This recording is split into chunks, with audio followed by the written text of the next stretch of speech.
In this video, I will show you how to restore run streak in Headspace. First, open the Headspace app on your phone.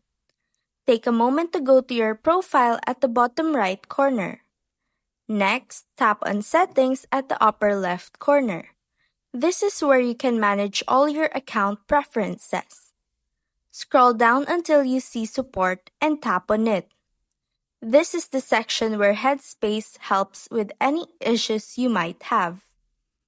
Use the search bar at the top and type in Run Streak.